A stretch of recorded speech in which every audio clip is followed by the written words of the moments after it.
The notification pinged on my phone at exactly 3:47 a.m., jolting me from the restless sleep that had become my norm. Another security alert from the company servers. I groaned, sliding my legs out of bed carefully to avoid waking Mara. The hardwood floor felt cold against my bare feet as I padded to my home office. 38 years old, and I was still jumping at every cybersecurity alert like some rookie analyst. But that's what kept our logistics firm's systems secure. My paranoia, my obsession with digital threats lurking in every shadow of our network infrastructure. I glanced back at our bedroom door where Mara slept peacefully, her auburn hair spread across the pillow like spilled wine. 6 years of marriage, and she still looked like the freelance UX designer who'd captivated me at that tech conference in Chicago. Even in sleep, she maintained that graceful composure that first drew me to her. Down the hall, our daughter Lexi breathed softly in her princess-themed bedroom, clutching her beloved plush owl, Hootie. At 6 years old, she was my entire world, bright, curious, with Mara's green eyes and my stubborn streak.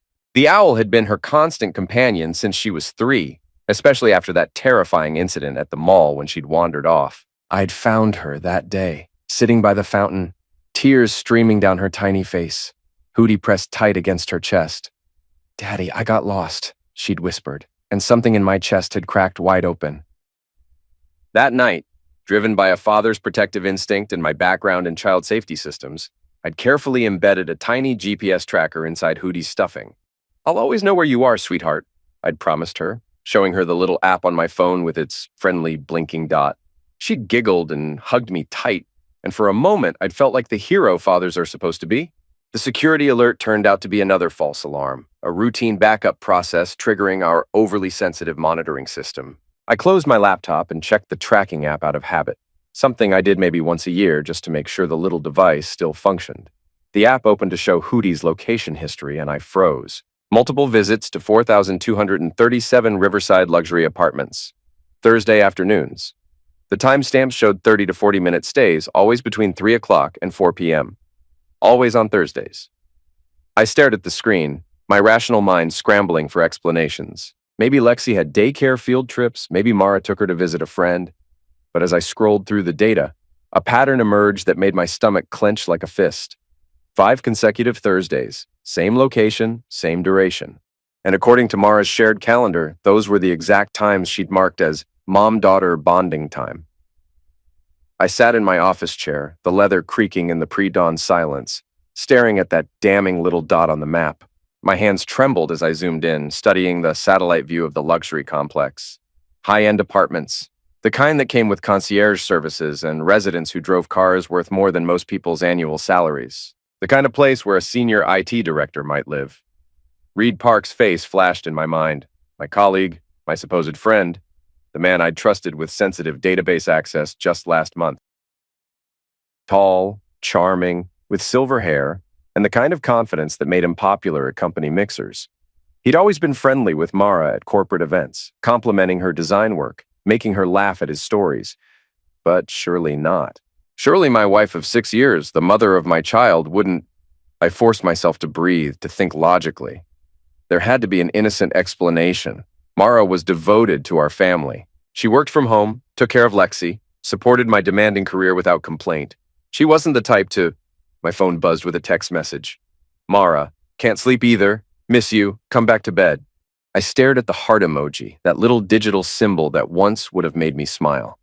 Now it felt like a lie. Like everything else in my carefully constructed life. I typed back, "Just checking some work stuff. Be there soon." But I didn't go back to bed. I sat in that chair until dawn crept through the windows, studying the GPS data, memorizing every timestamp, every location, every damning piece of evidence that suggested my world was built on deception. When Mara appeared in the doorway at 6:30 a.m., already dressed in her yoga clothes, she looked like an angel. "You've been up all night again," she said, concern creasing her brow. "Sem, you're going to exhaust yourself." "Just some security protocols," I replied, closing the laptop quickly. "How did you sleep?" "Good. Lexi's asking for pancakes again." She moved behind my chair, her hand settling on my shoulders, beginning one of those massages that usually melted away my stress. "You're so tense. Maybe you should take a day off." Her touch, once my sanctuary, now felt like manipulation. I forced myself not to flinch away. Maybe. Hey, what's on your schedule today? Oh, the usual. Might take Lexi to the park after lunch. She's been cooped up all week with this rain. Mara's voice was casual, practiced. Why? Just wondering. I might leave work early, spend some time with you both. Something flickered across her face. Was it panic? Disappointment? That would be lovely, but didn't you say you had that security audit today? I had said that, yesterday in passing. But it was Tuesday, not Thursday. Thursday was still 2 days away. Right, I said. I forgot. She kissed the top of my head. My absent-minded genius. Come on, let's get breakfast started before Princess Lexi becomes Princess Grumpy. As she left the room, I reopened the laptop and created a new folder on my desktop. I named it Project Recovery, because if my worst fears were true, I was going to need all my technical expertise to recover not just my daughter's toy, but my entire life. Thursday arrived like a sentencing. I sat in my car across from Lexi's daycare at 2:45 p.m., laptop balanced on my knees, the tracking app refreshing every 30 seconds. My hands felt clammy against the steering wheel as I watched other parents pick up their children. Normal families living normal lives, unaware that one of their own was potentially falling apart in the parking lot. At 2:52 p.m., Mara's silver Honda pulled up to the daycare entrance. I slumped lower in my seat, watching through the windshield as she emerged, looking radiant in a sundress I'd bought her for our anniversary. She moved with purpose, checking her phone twice before disappearing into the building. 5 minutes later, she reappeared with Lexi, who clutched Hootie tight against her chest. They walked to the car, Mara's hand gentle on our daughter's back as she helped her into the car seat. From this distance, they looked like the perfect mother and child, and for a moment, I wondered if I was losing my mind. Maybe I'd misread the GPS data. Maybe there was an innocent explanation for everything. Then, Mara's car turned left instead of right, away from our house, away from the park she'd mentioned, toward the wealthy district across town. I followed at a distance, my heart hammering against my ribs. The tracking app confirmed what my eyes already knew. Hootie was moving toward 4,237 Riverside luxury apartments. The complex was even more impressive in person. Glass and steel towers rising against the gray sky with manicured gardens and a circular drive lined with luxury vehicles. I parked across the street and watched Mara's Honda disappear into the underground garage. My phone buzzed. The tracking app showed Hootie's location. Building C, approximate floor 15, 17. I pulled up the company directory on my laptop. Reed Park's emergency contact information was still in my access folder from when I'd helped set up the new security protocols last month. His address? 4,237 Riverside Luxury Apartments, Building C, Unit 1547, 15th floor. The world seemed to tilt sideways. I gripped the steering wheel until my knuckles went white, fighting the urge to storm into that building and confront them both. But I was a systems engineer, trained to gather data before drawing conclusions. I needed proof, not assumptions. I needed to know exactly what was happening in Reed Park's apartment while my daughter played with her toy. 43 minutes later, Mara's car emerged from the garage. I followed them back toward town, maintaining careful distance, my mind racing through possibilities. When they stopped at the ice cream shop near our house, I drove past and headed home. By the time they returned an hour later, I was at my desk, working on what appeared to be routine server maintenance. In reality, I was upgrading Hootie's tracking device with additional capabilities I'd been developing for a child safety project before I'd left the public sector. Daddy! Lexi burst into my office, ice cream still smeared around her mouth. We went to get strawberry cones. Did you have fun with Mommy? I asked, lifting her onto my lap. Uh-huh. We visited her friend, and I played with Hootie in a big room with lots of windows. There were airplanes outside. My blood turned cold. Reed's apartment was on the 15th floor, with views of the airport approach pattern. That sounds exciting, sweetheart. Did Mommy's friend have a nice apartment? It was really big, and he had a pool table, but Mommy said I couldn't play with it. Lexi's eyes were wide with the wonder only 6-year-olds could feel about adult spaces. He made juice for Mommy, but it was grown-up juice that smelled funny. Booze, in the middle of the afternoon while my daughter was present. Did you like Mommy's friend? I asked, keeping my voice carefully neutral. Lexi scrunched up her nose. He was okay. He had silver hair like Grandpa, but he was different. He kept looking at Mommy in a weird way, and he asked me to play in the other room a lot. I set her down gently. Why don't you go wash your hands for dinner? Okay, Daddy. Can Hootie come to dinner too? Of course, sweetheart. After she left, I opened my laptop and accessed the company's internal systems. Reed Park had requested extended database access 3 weeks ago, citing a security audit. I'd approved it myself, trusting a colleague's word without question. Now I ran a detailed log analysis tracking every query Reed had made against our servers. What I found made my stomach drop into my shoes. Customer shipping manifests, financial records, route optimization data, contract details with our biggest clients, everything necessary to undercut our company's competitive advantages, everything that would be worth millions to our competitors. I pulled up Reed's employment history, cross-referencing it with the timeline of his database access. His queries intensified on the same days Hootie's GPS showed visits to his apartment, the same days Mara had marked mom-daughter time on her calendar. The pattern was clear, methodical, devastating. My wife wasn't just having an affair. She was providing cover for corporate espionage, using our daughter as an unwitting accomplice while she passed along access credentials or sensitive information to a man who was systematically stealing from the company I'd spent years protecting. I leaned back in my chair, my hands shaking with a rage so pure it felt like electricity in my veins. All those late nights I'd spent fortifying our digital defenses, and the real threat had been sleeping in my bed, eating at my table, kissing me goodnight while she planned my destruction. But I wasn't the same man who discovered his daughter's toy in the wrong place 5 days ago. That man had been trusting, naive, willing to assume the best about people he loved. This man, the one sitting in this chair, staring at evidence of betrayal so complete it took his breath away, this man was going to make them both pay for every lie, every manipulation, every moment they'd used my child as a shield for their crimes. I opened a new secure folder on my laptop and began downloading Reed's complete database access logs. If they wanted to play games with corporate espionage, they were about to learn what a real cybersecurity expert could do when he stopped being the good guy. The basement of our house had a workbench where I'd been tinkering with upgraded tracking devices for the child safety contract I'd abandoned when I took the corporate job. Tonight, I was going back to work. Hootie was about to become the most sophisticated surveillance device ever disguised as a child's toy. The new tracking device I installed in Hootie was a masterpiece of miniaturization, GPS tracking, audio recording capability, and real-time data transmission, all hidden within electronics no bigger than 2 stacked quarters. As I carefully stitched the owl's seam closed, my hands were steady despite the fury burning in my chest. Lexi never suspected anything when I returned her beloved companion the next morning. "Hootie feels different," she said, hugging the owl tight. "I cleaned him up for you," I replied, forcing a smile. "He was getting a little dusty."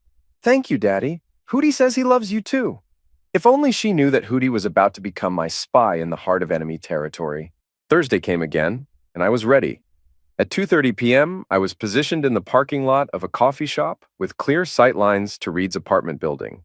My laptop displayed multiple windows, the GPS tracker showing Hootie's location, an audio recording interface, and a database monitoring system tracking any access to our company servers. At 3:14 p.m., Mara's Honda disappeared into the underground garage.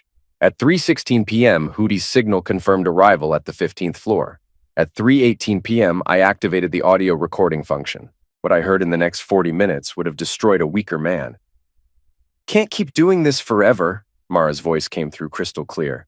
"Sem's getting suspicious about something. Yesterday, he asked too many questions about my schedule." "Relax, gorgeous." Reed's voice was smooth, confident. "Your husband's a tech nerd, not a detective. As long as you keep playing the devoted wife, he'll never figure it out."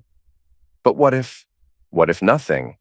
We've been planning this for months. 6 more weeks and I'll have everything we need to start our own company. Your dear husband's security protocols are about to make us very wealthy." I gripped the steering wheel so hard I thought it might crack. "I just hate lying to Lexi," Mara said. "She asks questions about why we come here. Kids forget everything. Besides, once we're set up in California, you can tell her whatever story you want about why Daddy isn't coming with us." California. They were planning to take my daughter across the country. She adores him, Reed. This is going to devastate her. She'll get over it. Kids are resilient. And I'll be a good stepfather. Better than her biological father who works 18 hours a day and ignores his family. "He doesn't ignore us," Mara said. And for a moment I heard something like guilt in her voice. "Really? When's the last time he took you on a real vacation? When's the last time he surprised you with something romantic? When's the last time he made you feel like a woman instead of just a mother and housekeeper? Silence. That's what I thought, Reed continued. Sem's a good provider. I'll give him that. But he's boring, predictable. You deserve better than a man who gets excited about server configurations. Stop it, Mara said, but her voice was weak. I know you're right, but he's still... Still what? The father of your child. That's all he is now, Mara. A seed donor and a paycheck. You said it yourself. You haven't felt anything real for him in years. I closed my eyes, fighting the urge to vomit. The access codes you got me last week were perfect, Reed continued. I was able to download the entire customer database without triggering any security alerts. Your husband's own credentials, used against him. It's poetic justice. How much more do you need? Just the route optimization algorithms and the supplier contracts. Once I have those, we'll have everything necessary to destroy his company from the inside. Our new firm will be positioned to steal every major client they have. And you're sure this won't trace back to us? Reed laughed. Baby, your husband taught me everything I know about covering digital tracks. He's about to be destroyed by his own expertise. There was a pause, then the sound of movement. When Mara spoke again, her voice was breathless. Where's Lexi? Playing in the guest room with her owl. Don't worry, she can't hear anything from there. What followed were sounds that confirmed my worst fears about their relationship.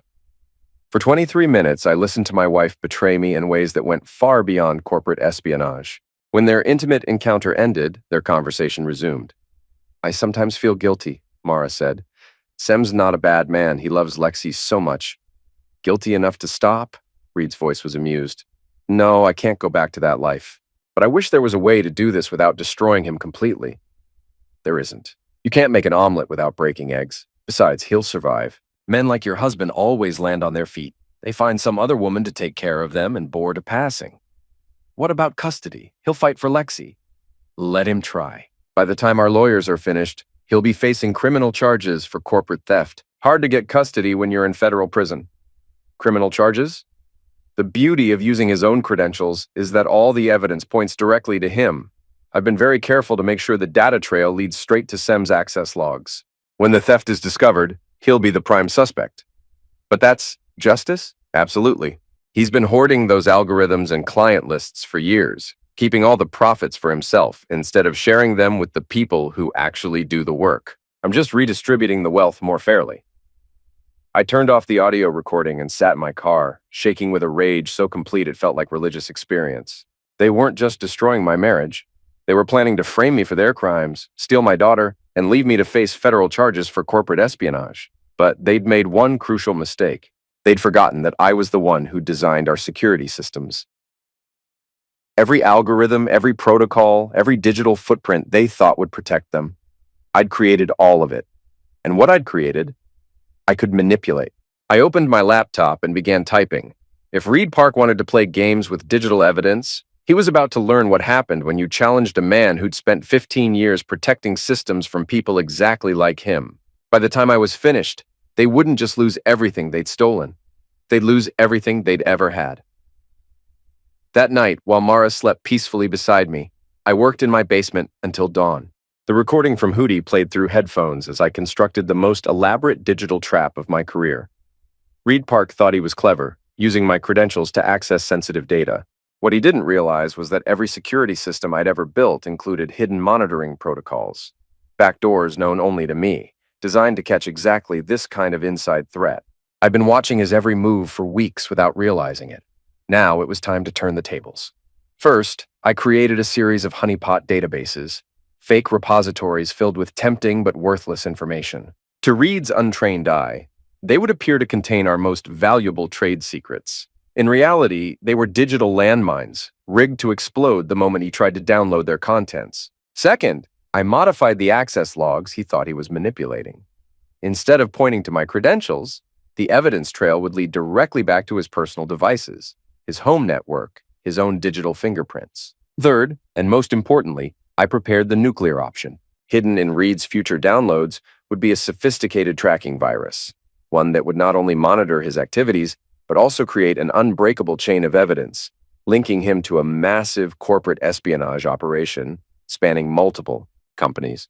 The virus would lie dormant until activated, then burst into life like a digital cancer, documenting every crime he'd committed and preparing to transmit that evidence directly to federal cybercrime investigators. But I wasn't finished. If Reed and Mara wanted to destroy my life, I was going to make sure they understood the true cost of that decision. I accessed Mara's laptop while she slept, implanting tracking software that would monitor every keystroke, every email, every digital conversation. I needed to understand the full scope of their conspiracy, map every ally, identify every weakness. What I found was worse than I'd imagined.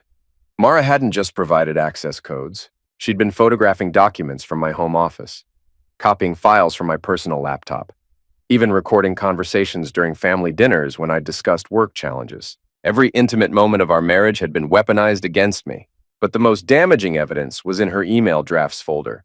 Detailed plans for their new life in California, complete with bank accounts, rental properties, and custody arrangements that assumed I'd be serving federal prison time. They'd been planning this for 8 months. 8 months of lies, manipulation, and calculated betrayal. I copied everything onto encrypted drives, building a comprehensive case file that would make federal prosecutors weep with joy. But I wasn't ready to involve law enforcement yet. This was personal now, and I wanted front row seats when their world imploded. Friday morning, I called in sick to work, the first sick day I'd taken in 3 years. Mara seemed surprised, but pleased. "You've been working too hard," she said, bringing me coffee in bed. "Maybe we should do something fun as a family this weekend." "I'd like that," I replied, studying her face. How had I never noticed how easily she lied? "Maybe we could go to the zoo. Lexi loves the owl exhibit." "That sounds perfect. I'll pack a picnic lunch." She kissed my forehead, the same lips that had been on Reed Park's body yesterday afternoon, and I forced myself not to recoil. "Mara," I said as she reached the bedroom door, "do you ever regret anything about our marriage?" She turned, her face a mask of concerned innocence. "What do you mean?" "I don't know. Sometimes I wonder if you're happy, really happy." For just a moment, I saw something crack in her expression. Guilt, perhaps, or fear. Then the mask slipped back into place. "I'm perfectly happy, Sem. We have a beautiful daughter, a lovely home, a good life. Why would you ask something like that?" "Just wondering. I love you, you know. I love you too." Another lie, delivered with the practiced ease of a professional con artist. After she left for what she claimed was a grocery run, I accessed our joint bank accounts. Over the past 6 months, Mara had been making small but consistent transfers to an account I didn't recognize. The amounts were carefully calculated to stay below the automatic reporting thresholds. 500 here, 800 there, never enough to trigger alerts. In total, she'd stolen nearly $24,000 from our family savings, money that was probably funding the California apartment she'd already secured for her new life with Reed. I sat in my home office, surrounded by the evidence of their conspiracy, and felt something cold and final settle in my chest. The man who'd discovered his daughter's toy in the wrong place a week ago was dead. The man who'd trusted his wife's explanations and assumed the best about people was gone forever. In his place sat someone harder, smarter, and infinitely more dangerous. Someone who understood that mercy was a luxury he could no longer afford. I opened my laptop and began composing an email to the Federal Cybercrime Task Force, but didn't send it. Not yet. I wanted Reed to make his final move, to download the poisoned data that would seal his fate. According to Mara's calendar, they had another mom-daughter bonding session scheduled for next Thursday. That would be the day I destroyed them both. But first, I was going to enjoy watching them think they'd won. Thursday arrived gray and cold, with the kind of autumn rain that made everything look bleak and unforgiving. Perfect weather for what I had planned. I'd spent the week playing the role of the oblivious husband to perfection, asking about Mara's day, helping Lexi with homework, even suggesting we plan a family vacation for Christmas. Mara seemed relieved by my apparent normalcy, unaware that every smile, every kiss, every moment of manufactured domesticity was being recorded and documented. At 2:45 p.m., I was in position across from Reed's apartment building, my laptop displaying real-time feeds from 3 different monitoring systems. This time, I wasn't just watching, I was controlling the entire operation. Mara's Honda disappeared into the underground garage at 3:11 p.m. By 3:15 p.m., Hootie's signal confirmed they were in Reed's apartment. At 3:17 p.m., I triggered the trap. The honeypot database I created appeared to malfunction, displaying what looked like a critical system error that would require immediate manual intervention. The fake emergency would give Reed the perfect excuse to access our most sensitive files that were actually booby-trapped with enough evidence to destroy him 10 times over. I activated Hootie's audio recording and listened as my plan unfolded. "What's wrong?" Mara's voice was tense. "Some kind of system glitch at your husband's company," Reed replied. "Perfect timing, actually. System errors like this usually create opportunities to access data that's normally locked down." "Is it safe?" "Baby, I've been doing this for months without getting caught. Your husband's too trusting to suspect his own IT director." The sound of typing filled the recording as Reed accessed his workstation. I watched on my own screen as he took the bait, navigating directly to the files I'd prepared for him. "Jackpot," he said. "I'm looking at their entire route optimization algorithm. This is worth millions." "How long will it take to download?" "About 10 minutes. Why don't you keep me company while we wait?" What followed was audio I'd heard before, but this time I listened with cold, analytical detachment instead of heartbreak. Every sound, every word was being recorded in multiple formats, backed up to secure servers, and time-stamped with precision that would satisfy any court in the country. But the real show was just beginning. At 3:31 p.m., Reed's download completed. The moment his system processed the final file, my virus activated. I watched on my monitoring software as the digital parasites spread through Reed's network like wildfire, copying every file, every email, every piece of evidence of his criminal activities. Within 90 seconds, it had found and documented 3 separate corporate espionage operations, dating back 14 months. Reed Park hadn't just been stealing from my company. He'd been running a systematic data theft operation targeting multiple firms in our industry. "Something's wrong." Reed's voice was sharp with sudden panic. "My system's running some kind of scan I didn't initiate." "What does that mean?" "I don't know. It's accessing files I've never seen before, creating some kind of report." I smiled as I watched the virus complete its work. In addition to documenting Reed's crimes, it was also creating an unbreakable evidence trail linking every piece of stolen data directly back to his personal devices. "Can you stop it?" "I'm trying, but..." Reed's voice cut off abruptly. "Reed? What's happening?" "The system just locked me out, and there's a message on the screen." "What does it say?" Reed's voice was barely a whisper. "It says, 'Game over. Evidence transmitted to Federal Cybercrime Task Force. Have a nice day.'" The silence that followed was the most beautiful sound I'd ever heard. "Transmitted to who?" Mara's voice cracked with terror. "Federal investigators. Someone's been watching us, Mara. Someone knows everything." I disconnected the audio feed and opened my secure email, where an automated message confirmed that a complete evidence package had been transmitted to the FBI Cybercrime Division, the Department of Justice, and the Security Division of my own company. 23 gigabytes of evidence, audio recordings, financial records, stolen files, and a complete timeline of their conspiracy. But I wasn't finished. I activated the second phase of my plan, a comprehensive financial audit that would freeze every account Reed and Mara had access to, pending investigation of money laundering charges. The California apartment, the stolen savings, the payments Reed had received from competing companies, all of it would be locked down within hours. Phase 3 was even more satisfying. I'd spent days crafting a legal brief that outlined not just their crimes, but also the endangerment of a minor. Using Lexi as cover for corporate espionage constituted child endangerment under federal law, with mandatory minimum sentences that would ensure they both spent years in prison. My phone rang. Mara's number. "Sem?" Her voice was panicked, desperate. "Something's wrong. We need to come home right away." "What's wrong, honey?" I asked, my voice perfectly calm. "I can't explain over the phone, just we need to talk." "Of course. I'll be waiting." I hung up and sent one final email, this one to the best family law attorney in the state, along with a complete package of evidence documenting Mara's betrayal and the danger she'd placed our daughter in. By the time she walked through our front door, every aspect of her life would be under federal investigation. 28 minutes later, Mara's Honda pulled into our driveway. I watched from the living room window as she sat in the car for several minutes, clearly trying to compose herself.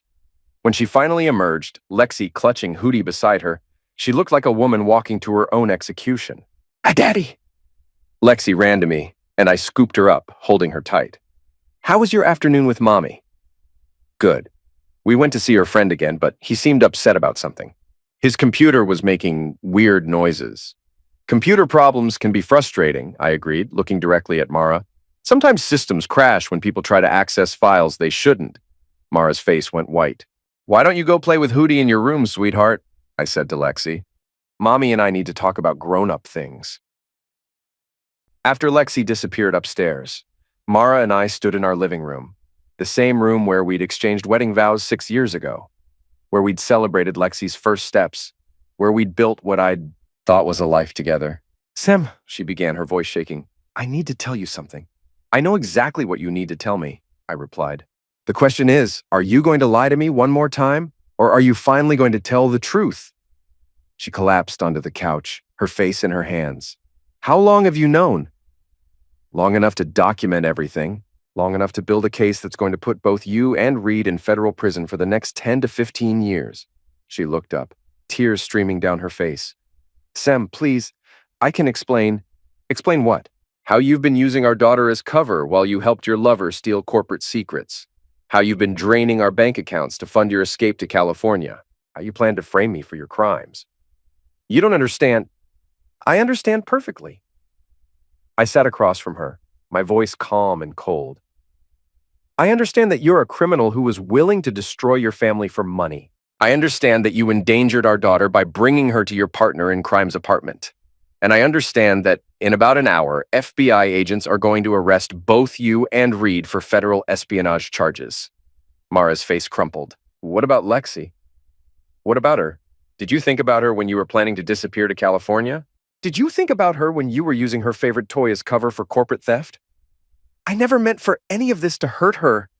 But it did hurt her. Every lie you told, every time you put her in danger, every moment you chose Reed Park over your own family, you were hurting her. The sound of car doors slamming interrupted our conversation. Through the window, I could see federal agents approaching our front door. Sam, please, Mara whispered. She's your daughter too. Don't let them take me away from her. I looked at this woman who'd shared my bed, raised my child, and systematically destroyed everything we'd built together. Once, I'd loved her more than life itself. Now, I felt nothing but cold satisfaction as I heard the FBI agents climbing our front steps. You took yourself away from her the moment you chose to become a criminal, I said. I'm just making sure she's safe from the consequences of your choices. The doorbell rang. I went to answer it, leaving Mara sobbing on the couch, the same couch where we used to watch movies together, where she used to fall asleep in my arms after long days with the baby. Those people were gone now. In their place stood a federal criminal and the man who'd brought her to justice. When I opened the door to let the agents inside, I felt something I hadn't experienced in weeks. Peace. The war was over. I'd won. The arrest was everything I'd imagined and more. Special Agent Catherine Walsh, a sharp-eyed woman in her 40s, presented her warrant with the kind of crisp professionalism that spoke to years of complex financial crimes. Behind her stood 3 other agents, including a cybercrime specialist, who recognized my name from my previous work in public sector security. Mrs. Hollister, Agent Walsh said, her voice carrying the authority of the federal government. You're under arrest for conspiracy to commit corporate espionage, money laundering, and child endangerment in the commission of federal crimes. Mara's legs gave out. She collapsed back onto the couch, her face a mask of disbelief. This isn't happening. This can't be happening. Ma'am, you have the right to remain silent, Agent Walsh continued, unmoved by Mara's breakdown. Anything you say can and will be used against you in a court of law. As they read her rights, I went upstairs to Lexi's room. She was playing with Hootie, completely unaware that her world was about to change forever. Sweetheart, I said, sitting on her bed, some police officers are here to talk to Mommy about grown-up problems. You're going to stay with me tonight, okay? Is Mommy in trouble? Yes, she is. But it's not your fault, and it's not something you did wrong. Sometimes adults make bad choices, and they have to face consequences. Will she come back? The question hit me like a physical blow. How do you explain to a 6-year-old that her mother is going to federal prison? I don't know, sweetheart. But no matter what happens, I'll always be here to take care of you. She hugged Hootie tighter. Will you tell Hootie that everything's going to be okay? Everything's going to be okay, I whispered to the owl that had started this entire nightmare. Daddy's going to make sure of it. Downstairs, they were placing handcuffs on Mara. She looked up at me with desperate eyes. Sem, please don't let them take me. Think about Lexi. Think about our family. I am thinking about our family, I replied. I'm thinking about the family you destroyed when you chose to become a criminal. Agent Walsh approached me as they led Mara toward the door. Mr. Hollister, we'll need you to come in for a debriefing tomorrow. The evidence you provided is some of the most comprehensive documentation of corporate espionage we've seen in years. I'll be there. We've also arrested Reed Park at his apartment. He's claiming innocence, but the digital evidence is overwhelming. What happens now? Federal prosecution for both of them. Based on the evidence, we're looking at conspiracy charges, computer fraud, theft of trade secrets, and money laundering. With your wife's participation in endangering a minor during the commission of federal crimes, they're facing 15 to 20 years each. After they left, I sat in my living room with Lexi, trying to explain why her mother wouldn't be coming home. She cried, and I held her, and for the first time in weeks, I felt like I could breathe again. The house felt different now, cleaner somehow, as if a poison had been extracted from its walls. That night, after Lexi fell asleep clutching Hootie, I sat in my office and began planning our new life.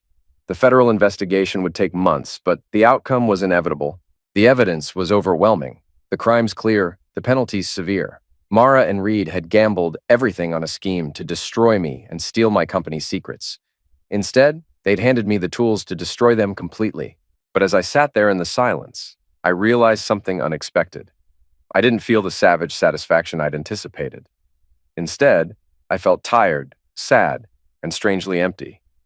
The man I'd been before discovering Hootie's tracking data was gone forever. In his place sat someone harder, more ruthless, capable of orchestrating the systematic destruction of 2 human lives without losing a moment's sleep. I'd won the war, but victory had come at a cost I was only beginning to understand.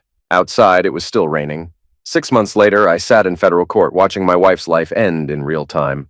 The prosecution had built their case meticulously, using every piece of evidence I'd provided to construct an airtight narrative of betrayal, greed, and criminal conspiracy. Mara sat at the defendant's table in an orange jumpsuit, her once beautiful hair now lank and unwashed, her face gaunt from months in federal detention. She'd lost weight, lost her color, lost everything that had once made her radiant. Reed Park sat beside her, his silver hair now completely gray, his expensive clothes replaced by prison garb. The man who'd once carried himself with such confidence now looked broken, defeated, aged 10 years and 6 months. They'd both pled not guilty, despite evidence so overwhelming that their own attorneys had privately advised them to accept plea bargains. But Reed's arrogance and Mara's desperation had led them to roll the dice on a jury trial. It was the worst decision they could have made. Assistant U.S. Attorney Maria Santos was a prosecutor with a reputation for complex financial crimes. She'd spent weeks preparing for this case, and her opening statement was surgical in its precision. "Ladies and gentlemen of the jury," she began, "this case is about betrayal on multiple levels. The betrayal of a marriage, the betrayal of a company's trust, and most importantly, the betrayal of a 6-year-old child who was used as an unwitting accomplice in her mother's crimes." She gestured to a large screen where Hootie's tracking data was, displayed in stark detail. For months, these defendants used this little girl's beloved toy as cover for a systematic campaign of corporate espionage. While the child played innocently, believing she was spending quality time with her mother, she was actually being used as a human shield for criminal activity. The jury, 8 women and 4 men, most of them parents, looked horrified. The evidence will show that Mara Hollister and Reed Park conspired to steal trade secrets worth millions of dollars. They drained bank accounts, manipulated computer systems, and planned to frame an innocent man for their crimes. But most damaging of all, they were willing to use a child to accomplish their goals. Santos moved to the evidence table, where dozens of exhibits were arranged with courtroom precision. You will hear recordings of the defendants discussing their crimes. You will see financial records documenting their theft. You will review computer logs proving their systematic violation of federal cybercrime statutes. She paused, letting the weight of her words settle over the courtroom. But most importantly, you will hear the voice of a little girl describing her visits to Reed Park's apartment, unaware that her presence was providing cover for federal crimes. The recording of Lexi describing the big room with lots of windows played through the courtroom speakers. Several jurors visibly winced. When it was the defense's turn, Mara's attorney, James Morrison, attempted to paint her as a sufferer of manipulation. "My client is guilty of infidelity," he conceded. "She's guilty of making terrible choices that destroyed her marriage, but she is not guilty of espionage. Mara Hollister is a stay-at-home mother with no technical background, no understanding of computer systems, no ability to mastermind the complex crimes described by the prosecution. It was a reasonable strategy, but it fell apart the moment Santos played the recordings from Hootie. Mara's own voice filled the courtroom. "I just hate lying to Lexi. She asks questions about why we come here." And Reed's response, "Kids forget everything. Besides, once we're set up in California, you can tell her whatever story you want about why Daddy isn't coming with us." The sound of my wife planning to abduct my daughter was devastating testimony. Reed's attorney tried a different approach, claiming his client was being framed by a vengeful husband with sophisticated technical skills. "Sam Hollister is a cybersecurity expert," defense attorney David Chen argued. "He has the knowledge and the access to manipulate digital evidence, to create false data trails, to manufacture evidence of crimes that never occurred. It was a clever theory that might have worked against a less prepared prosecution. Santos destroyed it in 30 minutes. She called me to the witness stand on the third day of testimony. Walking past Mara's table, I caught her eye for the first time since her arrest. She mouthed the word, 'please,' but I looked away. Under Santos's questioning, I walked the jury through the discovery of the tracking data, the installation of the upgraded surveillance equipment, and the systematic documentation of their crimes." "Mr. Hollister," Santos asked, "did you manipulate any of the evidence presented in this case?" "No, I did not." "Did you create false data trails or manufacture digital evidence?" "No. Every piece of evidence presented here is authentic and unaltered." "Could you have manipulated this evidence if you'd wanted to?" I paused, considering the question carefully. "Yes, I have the technical skills to manipulate digital evidence, but that would have been unnecessary. The defendants documented their own crimes so thoroughly that manipulation would have been redundant." Morrison cross-examined me aggressively, trying to paint me as a controlling husband who'd driven his wife to seek affection elsewhere. "Mr. Hollister, isn't it true that you were emotionally distant from your wife?" "I worked long hours to provide for my family. If that made me distant, then yes." "Isn't it true that you neglected your wife's emotional needs?" "I loved my wife. I trusted her. I believe she loved me in return. If that constitutes neglect, then I'm guilty as charged." "Isn't it true that you installed surveillance equipment in your daughter's toy without your wife's knowledge or consent?" "I installed a GPS tracker 3 years ago, after my daughter got lost in a mall. I updated that equipment when I discovered it was recording evidence of federal crimes." "So you admit to conducting surveillance on your own family?" "I admit to protecting my daughter from being used as an accessory to federal crimes." Morrison pressed harder. Mr. Hollister, isn't this entire prosecution simply an elaborate revenge scheme by a man who couldn't accept that his wife had fallen out of love with him?" I looked directly at the jury. "If I wanted revenge, I would have handled this privately. Instead, I gathered evidence and turned it over to federal authorities because my wife and her accomplice were committing serious crimes that threaten national economic security. This isn't about revenge. It's about justice." The trial lasted 2 weeks. The defense presented character witnesses, questioned the admissibility of evidence, and attempted to create reasonable doubt about their client's intentions. None of it mattered. The jury deliberated for less than 4 hours. On the charge of conspiracy to commit computer fraud and offense, how do you find? Guilty. On the charge of theft of trade secrets, how do you find? Guilty. On the charge of money laundering, how do you find? Guilty. On the charge of child endangerment in the commission of federal crimes, how do you find? Guilty. Mara collapsed when the final verdict was read. Reed stared straight ahead, his face a mask of disbelief. Judge Patricia Hamilton set sentencing for 6 weeks later. As the courtroom emptied, Mara's eyes found mine one last time. This time, she didn't mouth any words. She just looked at me with an expression of such complete defeat that for just a moment, I almost felt sorry for her. But the moment passed.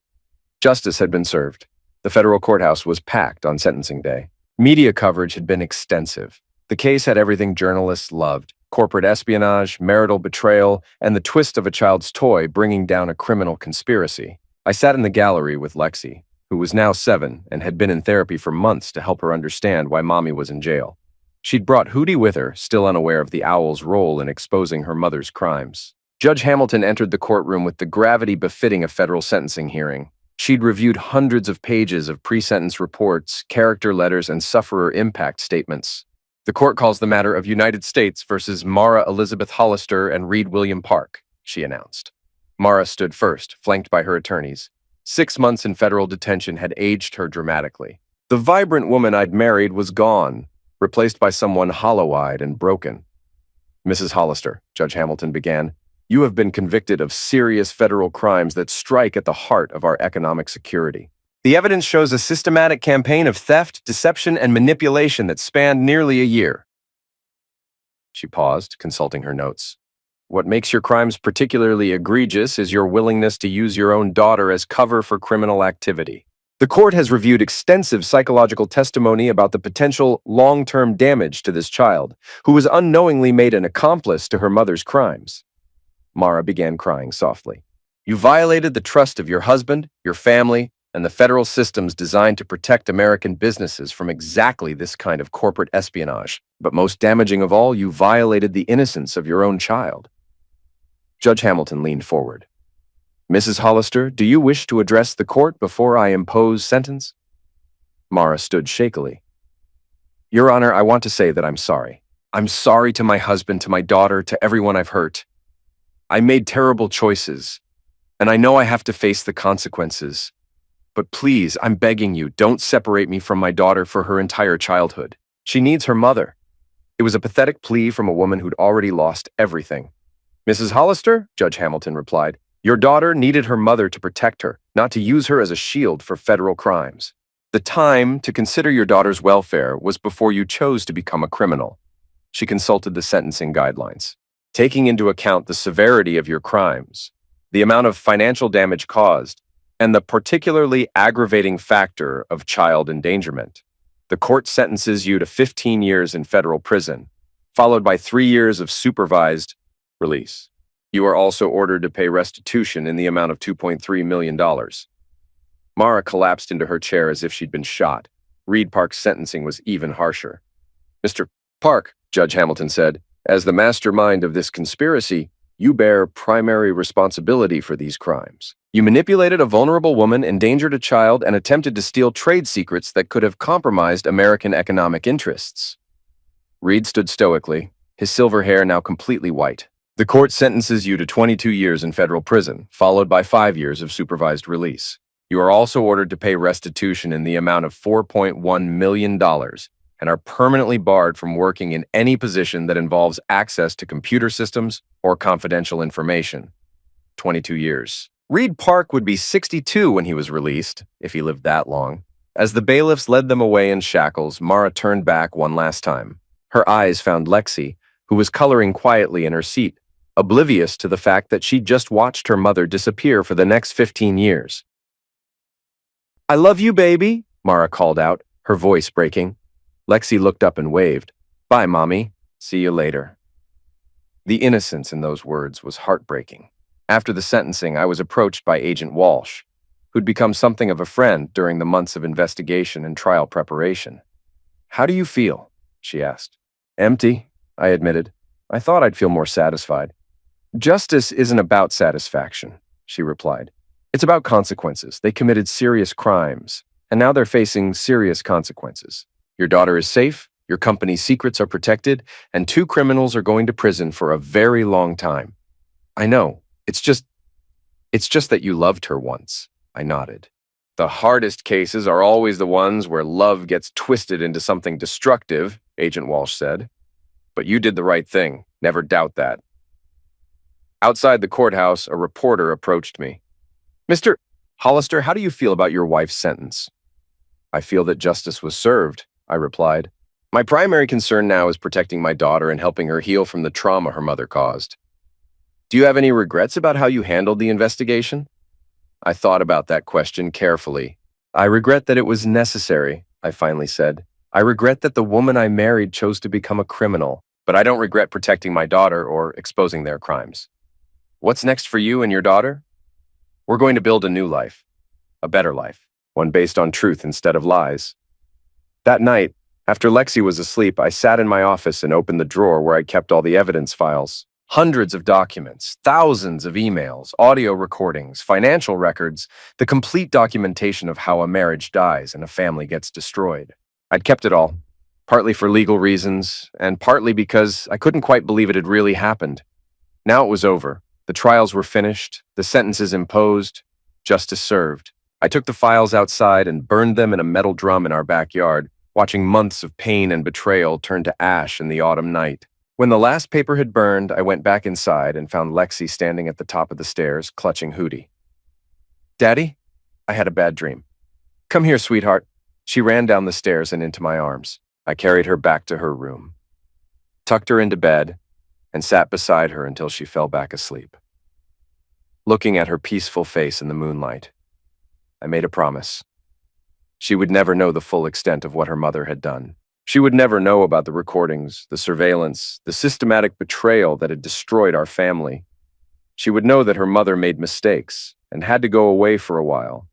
She would know that sometimes adults make bad choices. She would know that I would always be there to protect her, but she would never know that her beloved Hootie had been the instrument of her mother's destruction. Some secrets were worth keeping.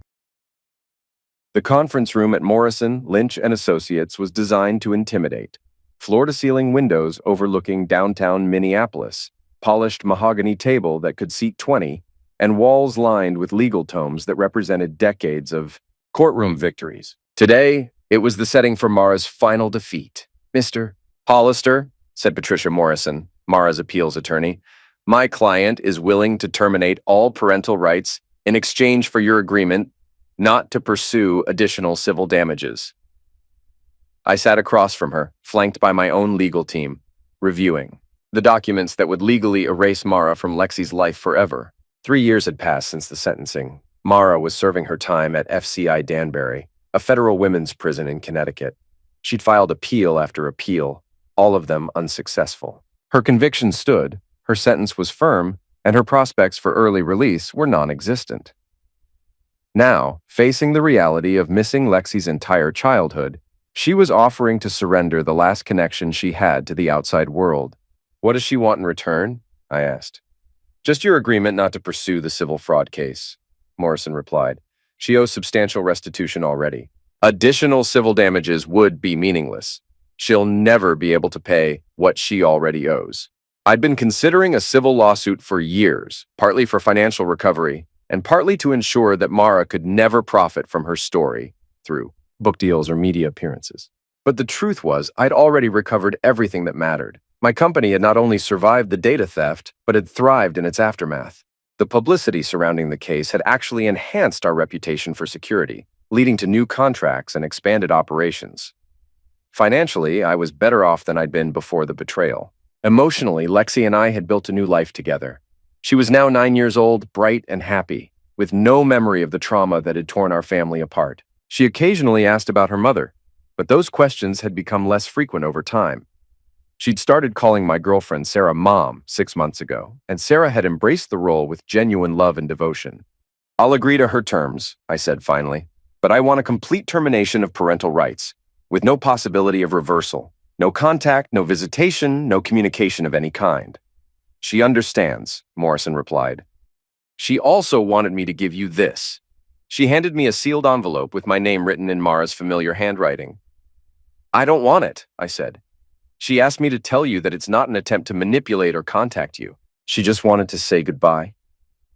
I took the envelope but didn't open it. The legal proceedings took less than an hour. Documents were signed, notarized, and filed. With the stroke of a pen, Mara Hollister ceased to exist as far as the law was concerned when it came to our daughter. That evening, I sat in my study with the unopened letter. Sarah was upstairs helping Lexi with homework, their laughter drifting down the stairs like music. This was my family now, not the broken remnants of betrayal, but something new and healthy and real. I almost threw the letter away without reading it. Instead, I opened it. "Sem, I know you hate me. I know you have every right to hate me. I know that saying I'm sorry is meaningless after everything I did to you and to Lexi, but I need you to know that I loved you both. I know that sounds impossible after what I did, but it's true. I loved you, and I destroyed that love through my own choices. I have to live with that knowledge for the rest of my life. I've had 3 years to think about what I did, and I finally understand something. You didn't destroy our family. I did.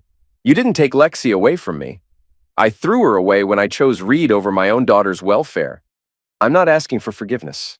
I'm not asking for anything. I just wanted you to know that every day in this place, I think about the life I could have had if I'd been a better person. I think about the mother I could have been to Lexi if I'd chosen differently. Take care of our little girl. Tell her. Tell her that her first mommy loved her very much, but that she had to go away because she made mistakes. Don't tell her the truth about what I did. Let her remember me as someone who loved her, not as the criminal I became. I hope you find happiness. I hope Sarah makes you both happy in ways I never could. You deserve that. Goodbye, Mara. I read the letter twice, then walked to the fireplace and fed it to the flames. Some chapters of your life deserve to end completely. Upstairs, I found Sarah reading to Lexi in her bedroom. Hootie sat on the nightstand, no longer a surveillance device, but simply a beloved toy again. I'd removed all the electronics years ago, returning him to innocent stuffing and fabric. Daddy, Lexi looked up from her book. Sarah's reading me the story about the princess who saves herself. That's a good story, I said, sitting on the edge of the bed. The princess is really smart, just like you, Daddy. She figures out how to escape from the bad people all by herself. Sometimes the smartest thing you can do is ask for help when you need it, I replied, looking at Sarah with gratitude. But sometimes you have to be brave and save yourself, Lexi insisted. You're absolutely right, sweetheart. After we tucked her in, Sarah and I walked downstairs together. Everything okay? She asked. You seem thoughtful. Mara signed away her parental rights today. Sarah stopped walking. How do you feel about that? Relieved, free, ready to move forward completely. What about Lexi? Will you tell her? Someday, when she's old enough to understand. For now, she has everything she needs. A father who loves her and a woman who's chosen to be her mother. Sarah smiled. I love her like she's my own. I know. That's why this works.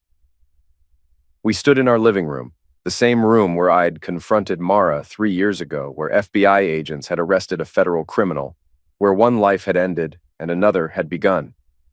But it felt different now. The poison was gone, the lies were buried, and the people who remained were bound together by choice rather than obligation. Sem, Sarah said quietly, do you ever regret how things ended with Mara? I thought about that question, the same one Agent Walsh had asked me 3 years ago. I regret that it was necessary, I said finally. I regret that the woman I married chose to become someone I couldn't recognize. But I don't regret protecting Lexi. I don't regret seeking justice. And I don't regret the life we've built from the ashes of what came before. Good, Sarah said, because this is a pretty amazing life. She was right, standing in that room with the woman I loved, knowing that upstairs slept a daughter who felt safe and cherished. I realized that sometimes destruction is just the first step toward building something better. Mara had tried to take everything from me, my marriage, my child, my career, my freedom. Instead, she'd given me the chance to become the man I was meant to be, the man who could recognize threats and eliminate them, the man who could choose justice over mercy when the stakes were high enough, the man who could build a family based on truth instead of lies. Outside, Minneapolis sparkled in the autumn night, full of life and possibility. Inside, my family slept peacefully, protected by systems I'd built and choices I'd made. I'd won the war, paid the price, and earned the peace. Some victories are worth any cost. This was one of them.